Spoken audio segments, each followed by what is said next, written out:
Well, good morning, good evening, good afternoon, wherever you are. It's Patricia Warby, Alchemy Therapies. And I just wanted to talk this morning about something I've been involved in the last month or so, which is writing a new book called The Dementia Diaries. And I wanted to talk about my mother's situation when she went through dementia. My mum passed on just over a year ago now. And it was an extraordinary experience. I wouldn't say it's one I want to repeat ever. It was very, very difficult. She began to show signs probably about 6 years prior to her death. And I kind of wanted to show how a family deals with the situation of a relative who's got dementia and who doesn't necessarily know because we didn't get her diagnosed in the end. We debated whether we would or not because we knew it would put her through a lot of stress to know that she had dementia. So we just used to call it her confusion. And we used to sort of laugh and joke about it a little and treat it kindly. But what I learned through that experience, I've now distilled into a book, which I've called The Dementia Diaries. I just want to show you, it's on Amazon now. So I'm going to show you, there it is. So I've titled it Lessons in Letting Go Gracefully, A Daughter's Tale, because basically I wanted to say from my position, obviously I'll stop sharing now. Well, before I do, dementia is not the end of the world. It can be managed so that it is a time of humility and grace, and learn from my experience with my mother. So it's something that I basically wanted to do because I wanted to show people that dementia doesn't have to be something that you can be afraid of. You know, most people are afraid of losing their cognitive capacity, of course, and it isn't pleasant, but you can make it a lot easier when you don't get afraid of the condition. And so we found various strategies. Just to distill some of them, the first thing is never to disagree. Okay, it's one of the most important ones I learned. Early on, I used to argue with my mum, no, that's not true, no, you're misunderstanding, or you've dreamt that, and it used to make her really, really agitated because her brain was telling her this was true. To give you an example, she would say something like, Alan's up a tree, right? Alan's my brother. Alan's up a tree, so he can't answer the phone. So that's why she rang me. You see, in her mind, that's entirely true. Alan is a gardener, so it's not entirely out of character that he might be up a tree, but you know, it was just a standard phrase she had. And in the beginning, I would say, no, he's not. No, he's at home, Mum, you know. But of course, that would agitate her because then she would think why she couldn't get hold of him or why he hadn't rung her. But if we agreed that he was up a tree, that was a perfectly reasonable explanation. So you can see that it just made life a lot easier. Other things we had to do, we had to sort of change the layout of where she lived. So we'd have to cover everything with soft materials because she kept bumping into stuff. That's something not many people talk about. They assume it's all mental, but there's a physical aspect to dementia as well. The actual bodily awareness, the spatial awareness becomes less, and particularly if the person is elderly, they're frail, they will tend to bump into things and knock themselves. And for Mum, that was a huge problem because she would end up with horrible leg ulcers where she scraped or bumped herself. So everything was covered in blankets or bubble wrap, pretty much. All the sharp corners we got rid of. The other thing we did was we got rid of a lot of stuff that was hanging around that she simply couldn't make decisions about what to get rid of and what to keep. So learning to manage the clutter and getting rid of anything that she didn't need, surreptitiously, of course. We couldn't do that in front of her because she believed she needed everything that she had. So she would have like 10 bottles of shampoo half empty because she bought another one because she didn't remember that she had one already.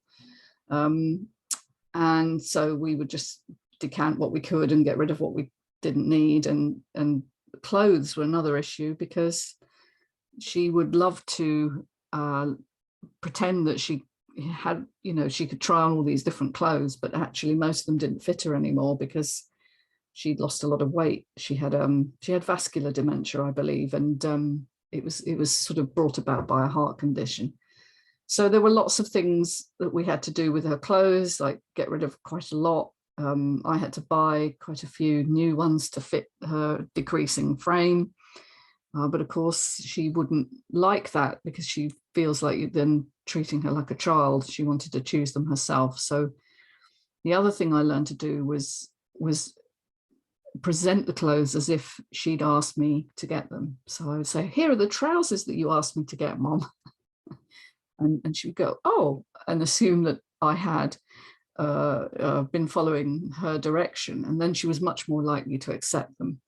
And of course, yeah, it's deceitful. And as I've said in the book, dementia makes deceitful responses, because you have to play the game that works and not battle the situation with the truth sometimes. So I've created the book really in 9 lessons. That's what I decided to do. 9 is a nice number. It's not too many, but they're kind of all the things that we learned as we went through. And not just sort of practical things like the ones I've talked about, but some of the more sort of spiritual component, you know, the friendships, the meaning making of a life, watching some of her social relationships change, you know, because she loved to be social, and as she got more and more enclosed in her own head, that became more and more difficult. But singing was a way through. It's one that we found out towards the end of her journey, that she might not remember what she did yesterday or what she was planning to do tomorrow, but she remembered all the lyrics to her favorite songs. And we would just sing, because singing has a wonderful, well, it actually rebalances your nervous system. So it has a vagal toning effect, but it just made her happy. And we would sing her favorite song, which I've recounted in the book as well. And so there are many ways in which a person can go through this with their loved one without feeling hopeless, without getting despairing. And so that's why I wrote the book. And I actually got help. I got help in 2 respects. I'm going to show you the first one, which is actually I had, when I went through Mum's stuff, I had a copy of one of her diaries from 2015, which was about 6 years before she died. And so this is just when the dementia was beginning to show. And so it's a really good example of what happens, because the kinds of things she wrote in here, well, they were practical things. She didn't write her thoughts. It was just things that she was going to do. And so there are little gems in here about the kinds of relationships she had, the kind of activities she loved, and some of the things that began to impinge on her. So this is the year she had her heart bypass. So it's a very crucial year. Sorry, not her heart bypass. She called it the heart bypass. I'm getting confused now. Her pacemaker fitted. She had a pacemaker fitted, which prevented her from having another blackout, because her heart stopped at one point when she was about 78. And they realized that her heart rhythm wasn't regular, so they fitted a pacemaker. And she was written in this diary, she's written heart bypass. And then in brackets pacemaker. So I think it's a very crucial year, but it also shows you all the different things that she would do, like her hair appointments, which were so crucial, and towards the end she couldn't do anymore, and I and her carer ended up doing her hair, which, you know, I'm not a hairdresser, but I did my best, and the carer used to set it for her. And so this was the year she kind of still was independent and would go out and do all her own things, but you could start to see the decline. And as we chart the next 6 years, I sort of show you other extracts from her diaries. And also I interviewed her. It was in, I think it was 2010, I did a fairly long interview with her, as I had just inherited a dictaphone kind of machine. This was before mobile phones had memo, audio memos. And I recorded her talking about her childhood. And so I've included some of the transcripts of that as well, because I think the past does impinge when people get dementia. They remember the past much more than they remember the present.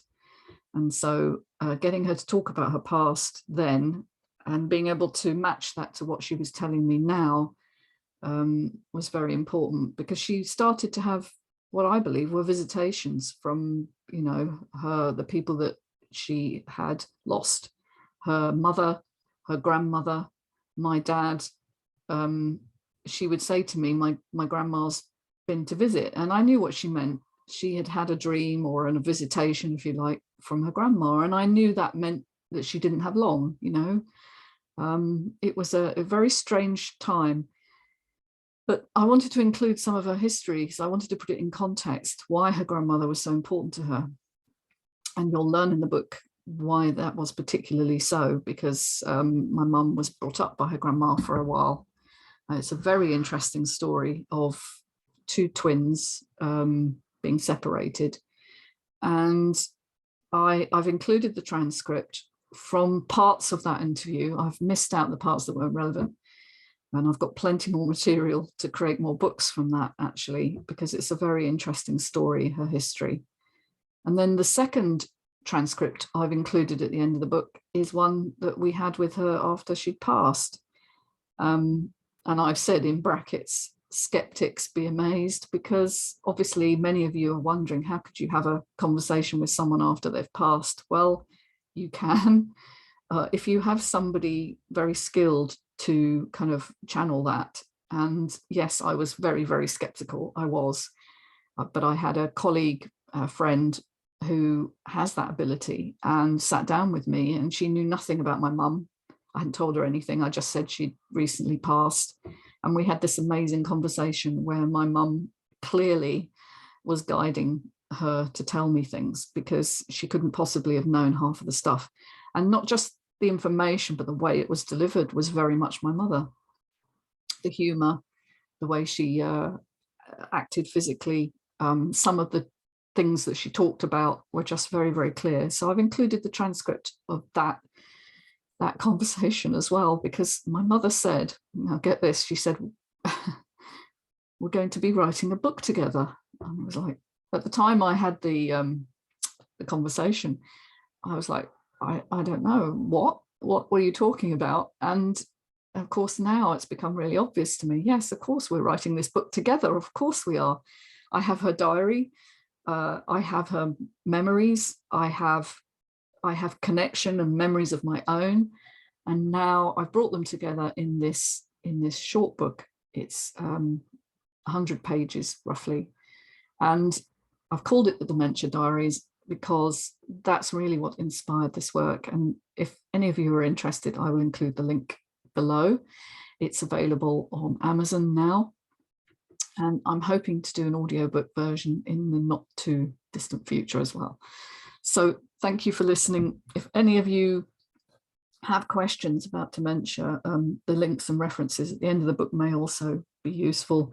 And of course, you can reach out. You can reach out to me if you're interested in connecting, and to any of the other dementia charities, of which there are many. And please do not despair. It is a time of challenge, there is no doubt, but it is also a time to reconnect with your loved one in a way that perhaps you wouldn't have been able to do. And that's what happened to us. And I'm exceedingly grateful for the time we had, even though, I'll be honest, it was a relief when she finally died, because it was such a hard situation for her. So if you want to hear what she thought about that letting go, then grab the book, you'll find out. Take care, everybody. Lots of love to you all. Bye-bye.